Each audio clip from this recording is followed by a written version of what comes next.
6:10 Ephesians chapter 6 verse 10। इसलिए प्रभु में और उसकी शक्ति के प्रभाव में बलवंत बनो, परमेश्वर के सारे हथियार बांध लो कि तुम शैतान की युक्तियों के सामने खड़े रह सको। इफिसियों 6:10 और 11।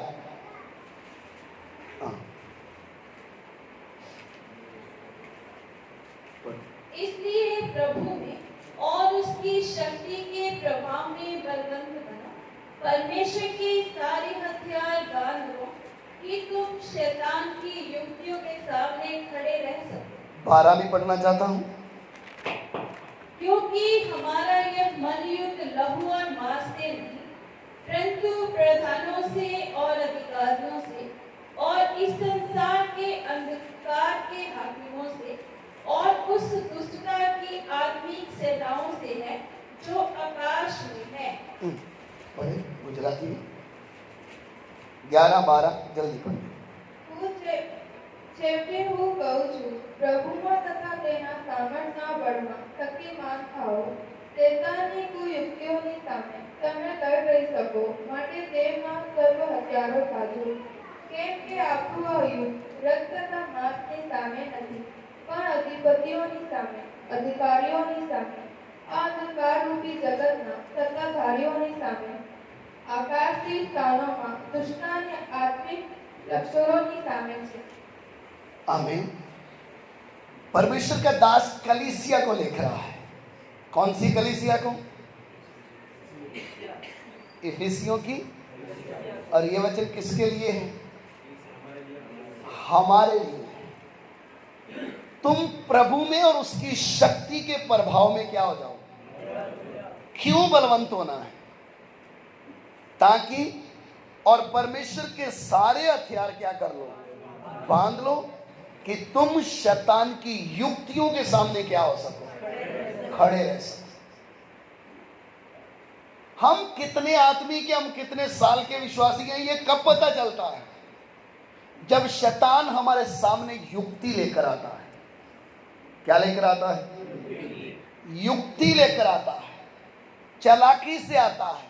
हमें क्या करने के लिए? मेरा संबंध परमेश्वर से क्या करने के लिए? तोड़ने के लिए। ये आप अच्छी तरह समझ। आप ये ना सोचे कि आप बहुत कमजोर हैं इसलिए आप गिर गए, इसलिए आपने ये काम कर दिया। कमजोर नहीं है। जिस दिन आपने उद्धार पाया, आपका संपूर्ण क्या हो गया? छुटकारा हो गया। जिस दिन आपने बपतिस्मा ले लिया, उसी दिन आप शैतान से और संसार से क्या हो गए? छूट गए। उसका अधिकार आपके ऊपर से खत्म। और जिस दिन पवित्र आत्मा आपके ऊपर सर्वदा के लिए रहने के लिए उतर आया, उसकी सामर्थ्य का आपके ऊपर आ गई, परमेश्वर का तीसरा व्यक्ति तब आपके साथ आके खड़ा हो गया। फिर भी आप बोलते हो मैं क्या हो गया? फिर भी आप बोल सकते हैं मैं कमजोर हूं ना। उस अगर हम वचन के खिलाफ कुछ किया है तो हम कमजोर नहीं, हम गिरना चाहते थे।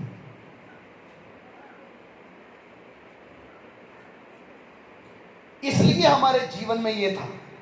अब ये ना बोले नहीं वो तो भूल से हो गया, ये तो अचानक हो गया, मेरे जीवन में ऐसा नहीं होना था, हो गया है। हो कैसे गया है? इतनी बड़ी सच्चाई की पहचान करने के बाद ऐसा कैसे हो गया?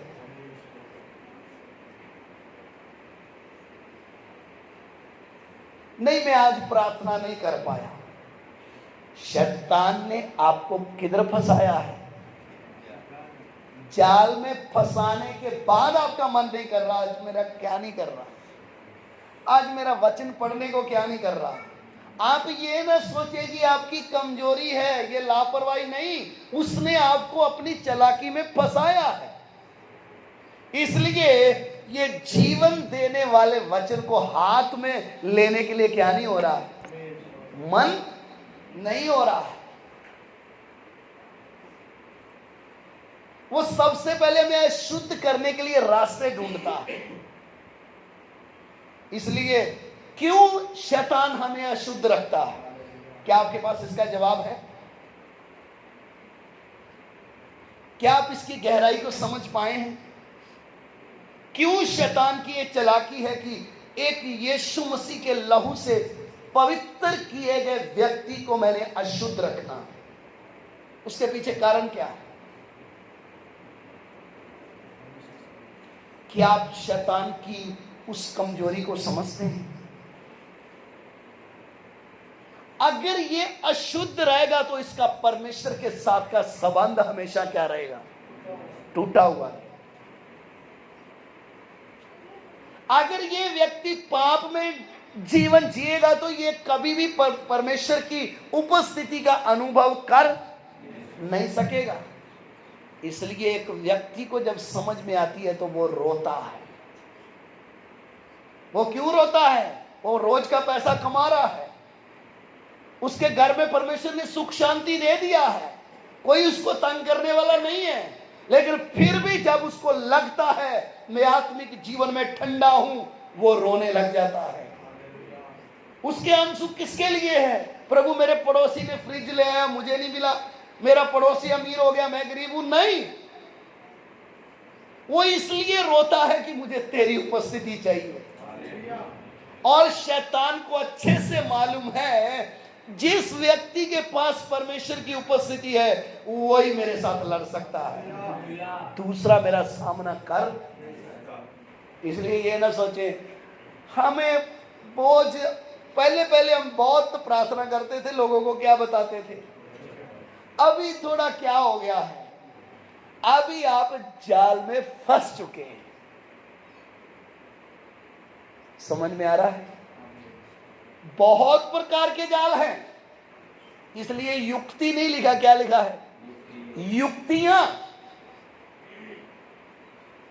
प्रभु में बलवंत हो जाओ ताकि तुम शैतान की युक्तियों का क्या कर सको।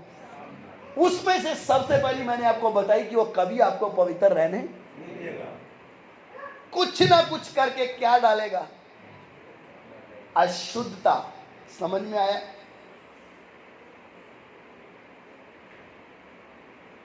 बाहर की लड़ाई नहीं तो आपके सामने किसी के अंदर दुष्ट आत्मा प्रकट हो गई, आपको सबसे पहले किसका सीन याद आएगा? ओ, कल तो मैंने ये किया था, परसों तो मैंने ये किया था। फिर आप चेक करेंगे प्रभु की उपस्थिति आती भी है यहाँ, मेरी ये मानेगा भी यहाँ।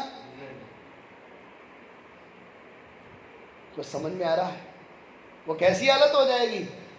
गोलियत कृत में क्या कर रहा है? ललकार रहा है, आओ मेरे से युद्ध करो, कोई है तो मुझे क्या करे? हराए।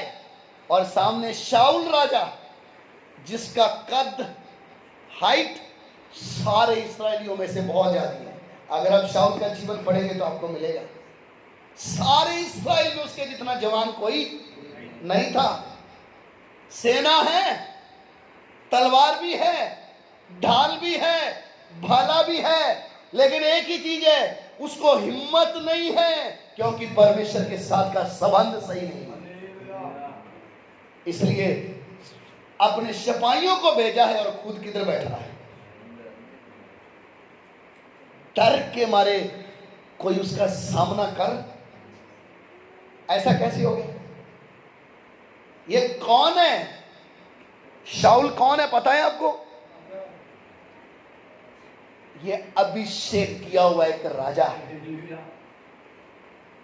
इसने कई लड़ाइयां क्या की है, लेकिन तब यहोवा परमेश्वर इसके क्या था?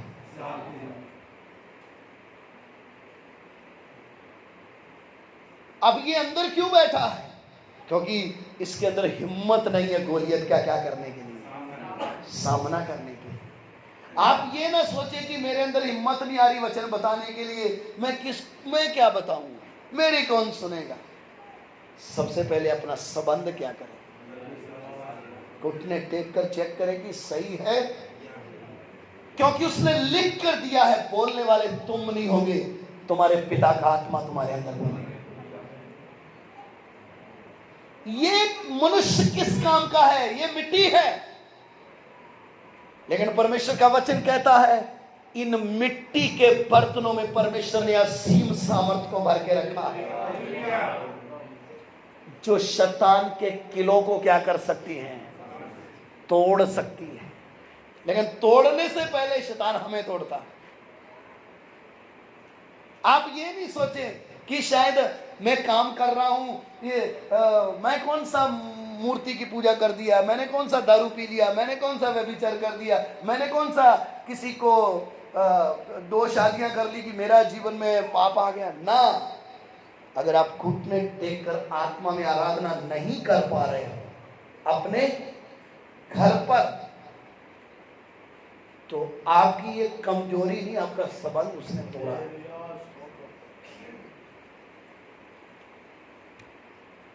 अगर परमेश्वर आपसे बात नहीं कर रहा है तो ये समझ लेना आपका संबंध कट है। मसीह जीवन आके बैठ के 2 घंटे का टीवी देखा, ऐसा जाने वाला सिस्टम नहीं है।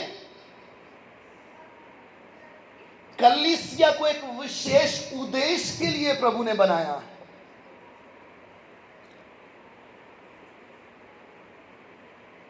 और शैतान की युक्तियां क्या है, जो आपको अच्छा लगता है वही आपके सामने लाएगा।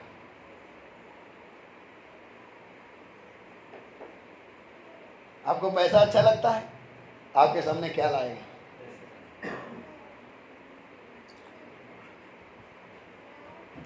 नौकरी के बाद भी सेठ बोलेगा 2 घंटे और करें,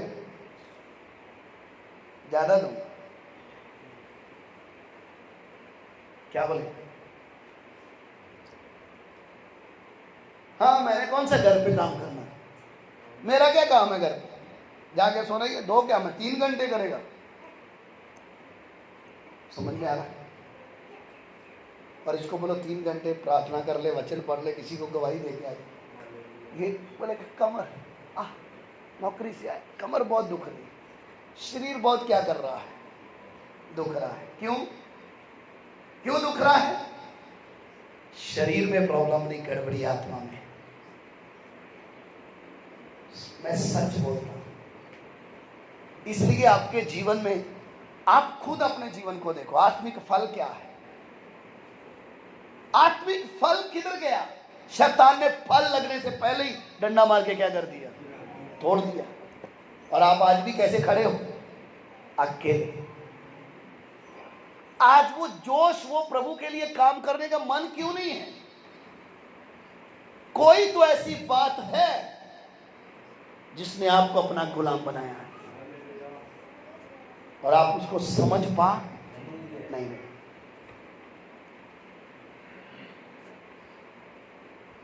वरना परमेश्वर का तीसरा व्यक्ति तब हमारे जीवन में हो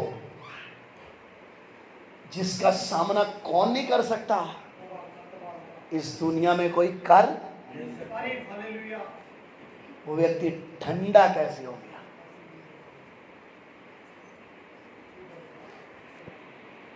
आज ध्यान दें, आज का माहौल जो चल रहा है, इस समय में शैतान कलीसिया से लड़ाई कम कर रहा है, कलीसिया में घुसने का काम कर रहा है।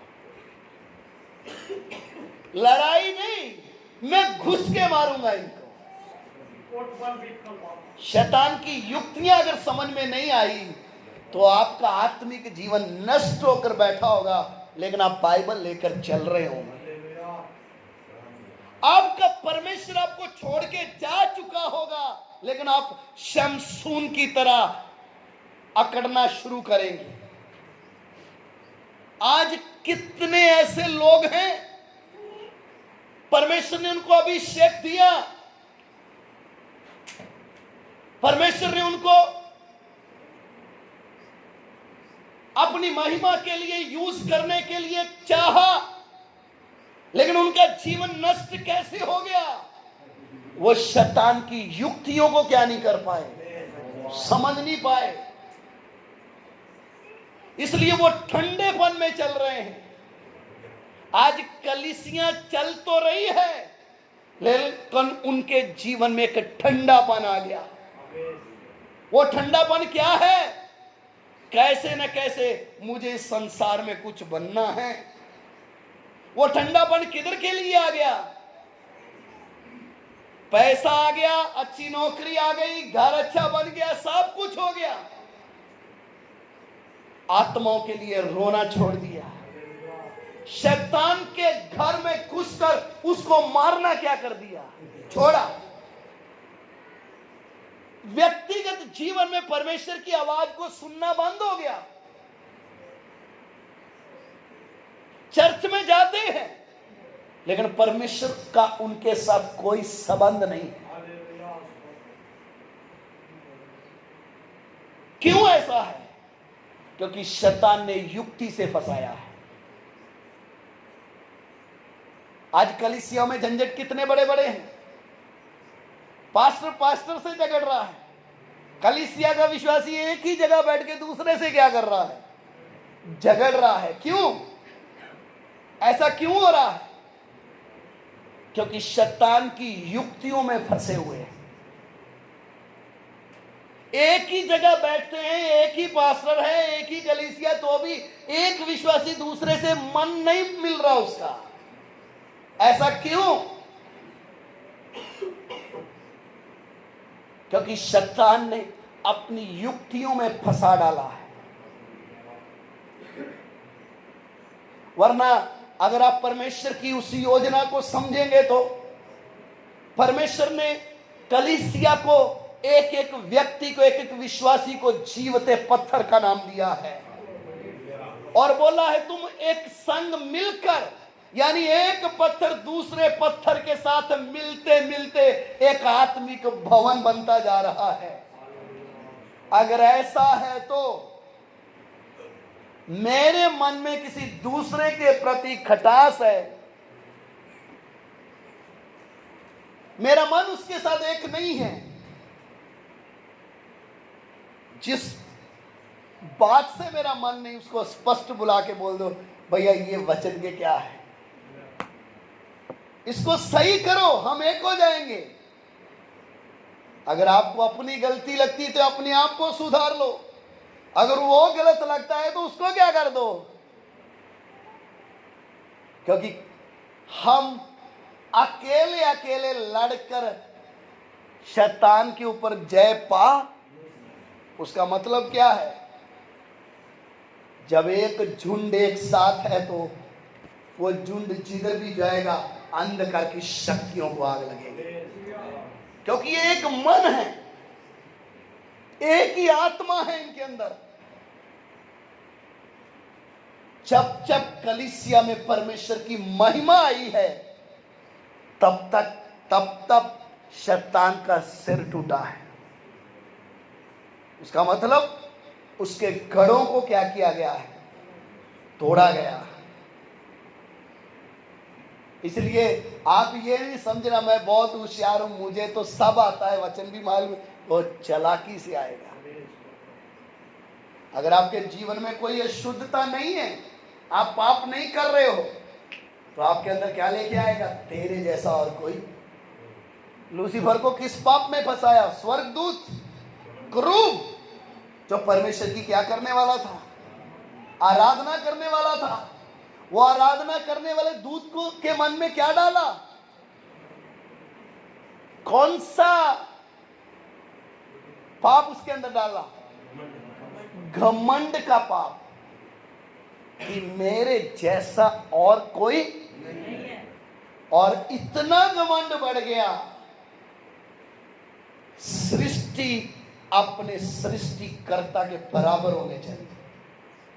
बोलता है मैं वो वचन पढ़ना चाहता हूं, यशायाह की पुस्तक, ताकि आपको सब बातें स्पष्ट हो जाएगी। 14 अध्याय उसका 12 वचन। हे भोर के चमकने वाले तारे, तू कैसे आकाश से गिर पड़ा है। तू जो जाति जाति को हरा देता था, तू अब कैसे काट कर भूमि पर गिराया गया है। बस ये लूसीफर के विषय में है। स्वर्गदूत, प्रधान दूत गिरने के बाद जब उसको देखा तो क्या, तू कैसे गिरा? तू तो भोर का चमकने वाला क्या था, तारा है।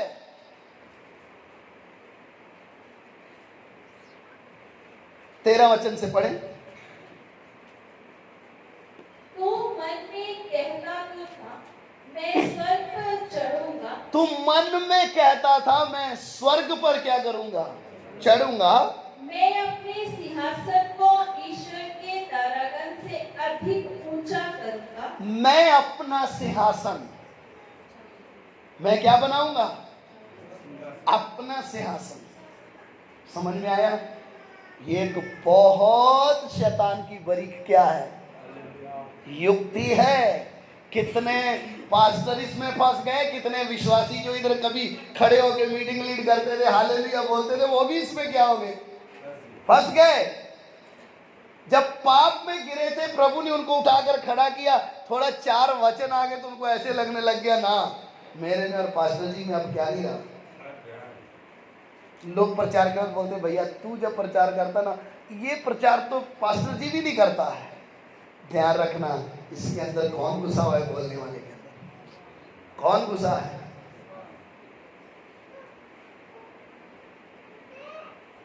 देर नहीं लगेगी, अगर आपने वो वायरस क्या कर लिया, एक्सेप्ट किया, तो आपको उसके लक्षण दिखने क्या हो जाएंगे।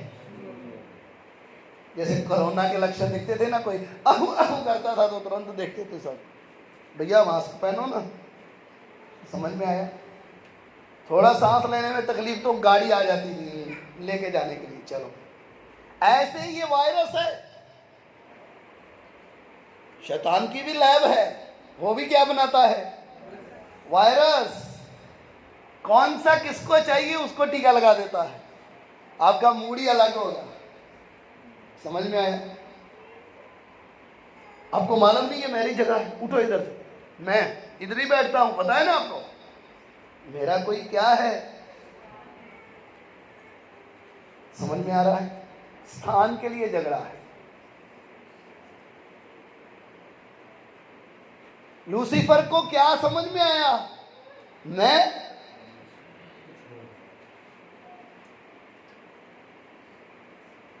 ध्यान दे, हम सब मिट्टी हैं और वो हमारा क्या है, कोना है। ऐसा है तो किसी ने बोल दिया आपके जीवन में ये बहुत बात अच्छी है, तो इधर आपको मालूम कितनी प्रार्थना करती हूँ, पता है मैं कितना प्रार्थना करता हूँ, पता है आपको, तब जाकर ऐसा हुआ है, ऐसे थोड़ी हो जाता है। आपको क्यों नहीं हो गया? ताकि वो बेचारा दोबारा कुछ बोलने के लायक ही। समझ लेना, बातों में क्या उठ रहा है, एक वायरस दिख रहा है। कौन सा? घमंड का वायरस। हमारी बेटी बैठी है इधर, अगले रविवार आधा घंटा लेट आई, इधर कोई जगह ही नहीं है, किधर बैठना है। एक को लात मारी, चाह तू, तेरे को पता नहीं मैं कौन हूं। वो रंग दिखे, समझ में आ रहा है? इधर क्या दिखेगा आपको, बोला उठो उधर जाओ, तो आप रुमाल हाथ में ही है तो फिर खुद ही रो रो के भी निकलती है। अगर आप कुछ समझते हैं तो आप बोलने की हिम्मत नहीं तो क्या करेंगे, रो रो के। लेकिन लूसीफर को शैतान ने कौन सी गोली दी, तू कुछ डाल दिया, एक्सेप्टेड। वायरस क्या हो गया, अंदर घुसा और किसके खिलाफ उठा, मैं मेरा सिंहासन। ध्यान रखें, सिंहासन में बैठने के लायक सिर्फ एक ही है, जो आदर के योग है और महिमा के है। उसकी सृष्टि कभी सिंहासन पे नहीं, हम सब उसकी क्या है, सृष्टि है।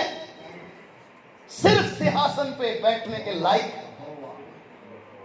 उसके बराबर में, उसके तुल्य और कोई है ही। लेकिन प्रधान है, जिम्मेवारी है, क्रूब है, बाकियों से अलग बनाया है। उड़ते समय इसके परों में सरंगियां बजती है।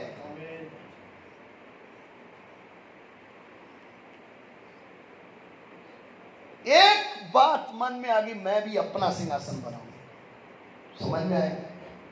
इतना तो हमें भी आ ही गया है। एक ढोलक ही लानी है ना, ले आएंगे 500-600 की, हम भी शुरू कर लेंगे घर में ही।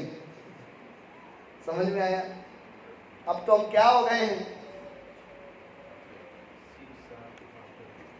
इतने तो हम भी काबिल हो गए कि हम भी अपनी मंडली, लूसीफर की आत्मा आपके पीछे काम कर रही, ध्यान रखें। मंडली बनाने वाला कौन है? आपको उठाकर यूज करने वाला कौन है?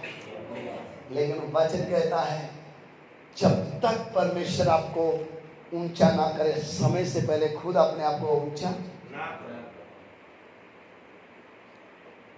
आप ये ना सोचे आपके मन में प्रभु का काम करने की इच्छा है या आपने कुछ किया है तो वो दब जाएगा, नहीं, मिट जाएगा, नहीं। प्रभु कई बार 40 साल हमें भेड़ बकरियां चरवाता है। उस दर्शन के विपरीत मूसा जी क्या चाहते थे?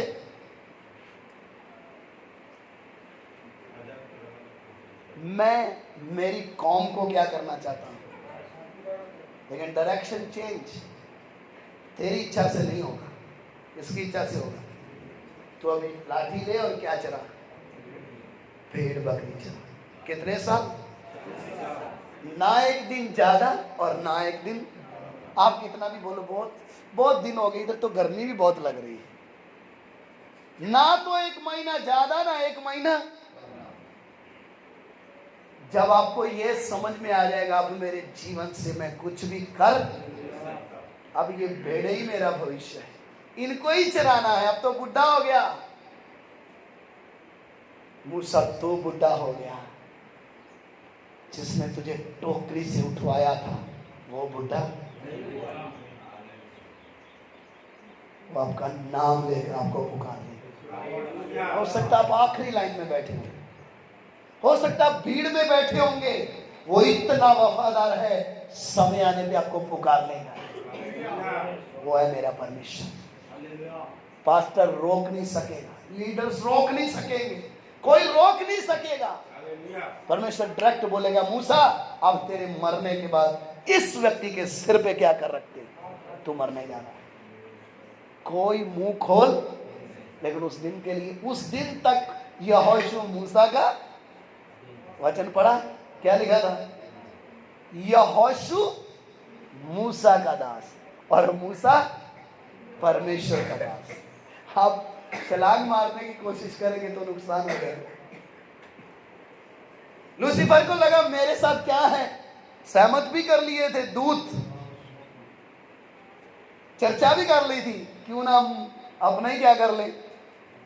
और दूतों को भी अच्छा लगे, हाँ हाँ आप ही हो सब कुछ, चलो हम तुम्हारे क्या हैं, साथ है, जिंदाबाद मुर्दाबाद, चलो। इससे पहले कि सिंहासन बनाया जाता, इससे पहले कि वो सृष्टिकर्ता के तुल्य होता, सर्वशक्तिमान परमेश्वर ने लूसीफर और 1/3 दूत किधर से गिरा दिया?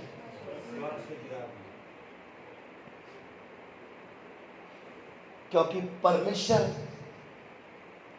अधीनों के ऊपर क्या करता है? अनुग्रह करता है, और घमंडियों का क्या करता है? हमारा घमंड परमेश्वर के सामने कुछ भी। इसलिए परमेश्वर के वचन शैतान की युक्ति, अगर आपको शुद्ध नहीं कर पाया तो कौन सी बात डालेगा? तेरे जैसा ये बहन कहा, तू कहा, ये कोई मेल ही नहीं है, ताकि आप अंदर ही अंदर अपने आप को क्या करने लग जाओ, कुछ समझने लग जाओ। इसलिए प्रभु के वचन में लिखा है सेवकाई के विषय में, वो नया चेला कहीं भूल के शैतान सा दंड ना पाले। तो भी परखे जाएं, अगर विश्वास योग्य निकले तो सेवा का काम दिया जाए। ध्यान दीजिए, ये मैं ये करूंगा, मैं वो करूंगा, करते करते करते एक टाइम आ गया, परमेश्वर ने किधर गिरा दिया? स्वर्ग से नीचे। इसलिए शैतान की युक्तियों का क्या करना? अगर आपको आपके मन में दूसरे को देखकर एक आत्मिक व्यक्ति है तो क्या फीलिंग आना है? ये मेरे से क्या है? उत्तम है, लिख कर दिया एक अपने अब दूसरे को अपने से। पढ़ा है वचन कभी? आप पढ़ा होगा, लेकिन हम कभी उत्तम समझेंगे, हम उसको बोलेंगे तुम चुप कर, तेरे को कुछ मालूम है, मेरे को मालूम। समझ में आ रहा है? तो ध्यान रखना, शिकारी आएगा, जाल कहीं फंस। किस जाल में? मैं कुछ घमंड एक ऐसा पाप है, आपकी भाषा में दिखेगा, ये भी ध्यान देना। एक व्यक्ति ने कोई और पाप किया तो वो बोल नहीं पाएगा, लेकिन अंदर घमंड घुस गया ना, तो आपकी चाल ही क्या हो जाएगी? आपकी भाषा ही क्या हो जाएगी? समझ में आया? आप हमेशा दूसरे को बात करते करते मार डालोगे। समझ में आया? आपको ऐसे ही पूछ लिया, भैया जय मसीह की कैसे हैं? ठीक है, प्रार्थना करते हो? क्योंकि आज आपने की, इसलिए आज आपने वचन पढ़ ली, इसलिए दूसरे को पूछ रहे वचन पढ़ते हो आप? सोचो, अगर उसने बोल दिया हाँ जी, आपने कितने अध्याय पढ़े? 3, मैंने 5 पढ़े, तो आपकी सारी हवा क्या हो जाएगी? अगर उसने ऐसे बोल दिया चलो 2 घंटे घुटने पे बैठ के प्रार्थना करेंगे, मैं वास्तव बोलता हूं, घमंडी व्यक्ति 15 मिनट लगातार 15 मिनट क्या नहीं कर पाएगा? आराधना नहीं कर पाएगा। क्योंकि इसमें सिर्फ क्या भरा है? हवा भर दिया है बस, तो कुछ है। अगर मैं शैतान की युक्ति को समझूंगा तो मेरे जीवन में कुछ भी अच्छा है, मैंने प्रचार किया, मैंने प्रार्थना किया, मैंने वचन पढ़ा, लोग बोलते ओहो तेरे जैसा तो कोई, तब आपको क्या समझ में आना चाहिए? इस व्यक्ति के अंदर कौन घुस के आया है? उस समय में उसको क्या जवाब देना है? जो भी आपको अच्छा मेरे जीवन में दिखा है, ये मेरा नहीं है। वरना आप मेरी गलतियों को देखोगे तो शायद आप मेरे से हाथ मिलाना भी पसंद नहीं करोगे। कुछ भी अगर अच्छा है तो मेरे प्रभु ने मेरे अंदर डाला, इसलिए महिमा के योग सिर्फ कौन?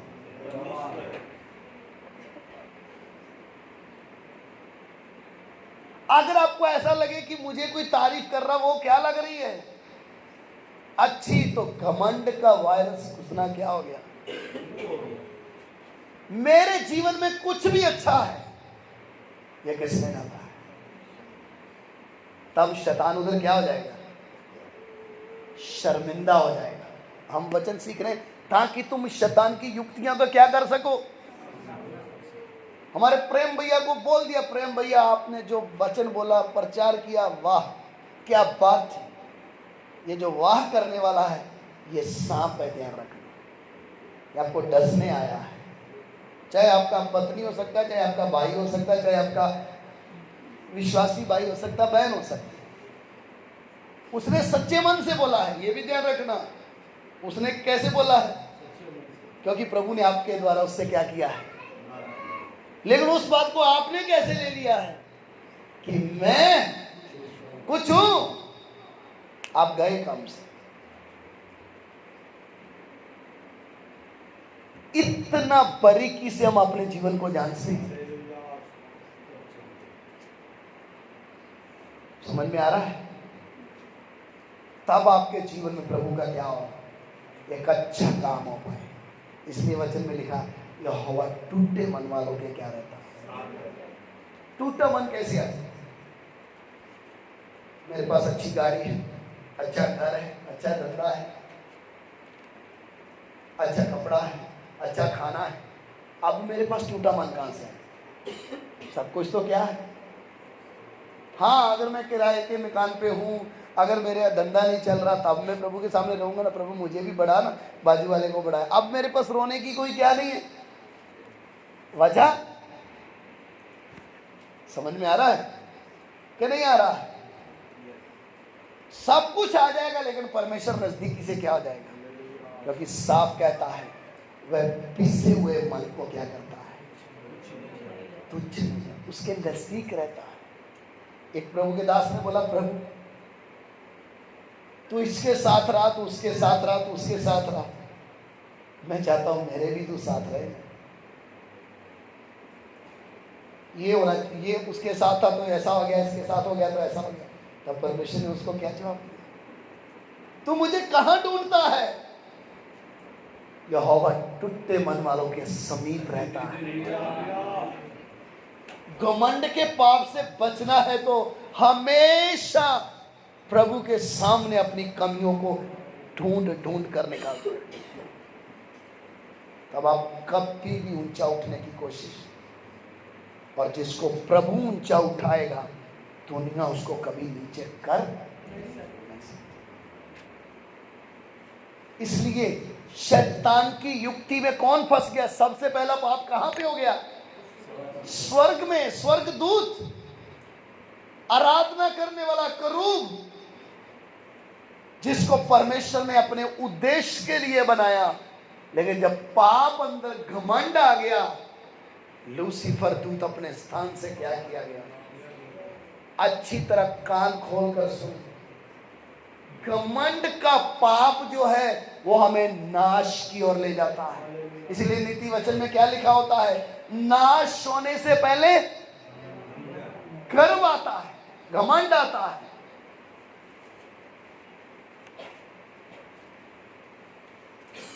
अगर मैं परमेश्वर के सामने दीन होकर चल रहा हूं तो उसका अनुग्रह बना रहेगा, क्योंकि वचन साफ कहता परमेश्वर घमंडियों का सामना करता, दीनों के ऊपर क्या करता है। इसलिए हम अपने जीवन को परमेश्वर के सामने लाते हैं। एक ने प्रार्थना की, प्रभु मैं ऐसा हूं, मैं ऐसा हूं, मैं ऐसा हूं।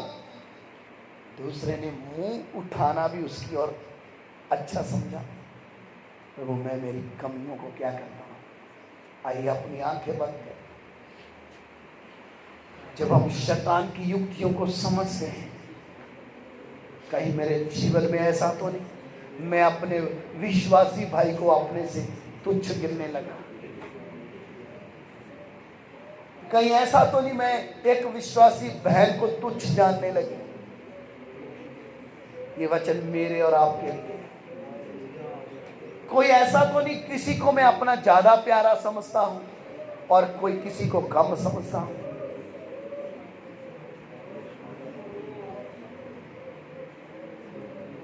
हालेलुया।